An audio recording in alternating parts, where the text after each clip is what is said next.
Écoute, bonjour, plutôt pas mal. Voilà, on a avant tout essayé de mettre les joueurs en forme physique, et c'est le cas. Bon, les joueurs avaient bien travaillé déjà durant le mois de juillet, respecté leur programme, donc ça nous a facilité les choses. On a pu rentrer dans la préparation du collectif très tôt sur le mois d'août, et donc là on arrive juste avant le début du championnat avec tout le monde opérationnel, donc c'est le premier point positif qu'on doit souligner.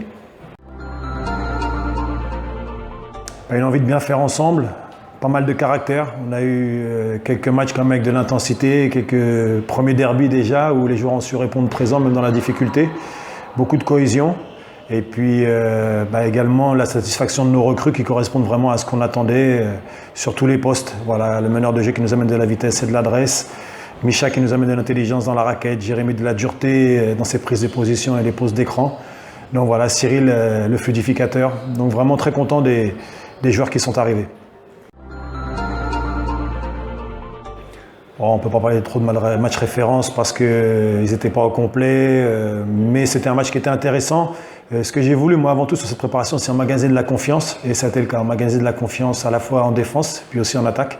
Et à Loun, même après avoir un effectif réduit et de blessés, on a pu quand même terminer la partie et s'adapter à ce qu'ils nous ont proposé. Alors voilà, ça c'est un bon point.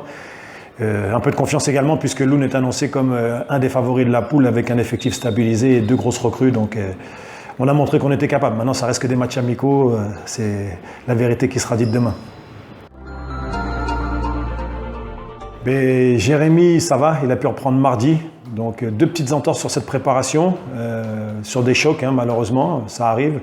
Mais en tout cas, là, ça y est, il est remis. Il s'est bien entraîné cette semaine. Donc, il est prêt au combat. Et Micha, c'était plus une échographie de contrôle par rapport à son choc sur le genou. Mais il n'y a rien de grave, juste une inflammation. Donc, lui aussi, il est prêt à jouer demain à 100%.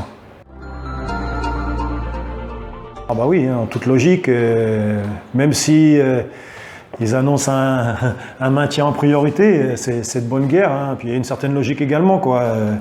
Mais c'est une équipe qui est très dangereuse parce qu'elle est dans les meilleures dispositions pour réussir, dans le sens où ils n'ont pas de pression.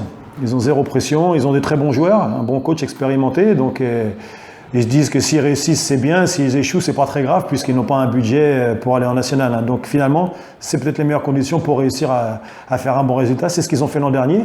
Ils ont fini second, donc demain, ce seront nous les outsiders et eux les favoris, à mon sens, pour ce match-là. On est dangereux sur tous les postes cette saison. Le danger peut venir de partout, on l'a vu en préparation.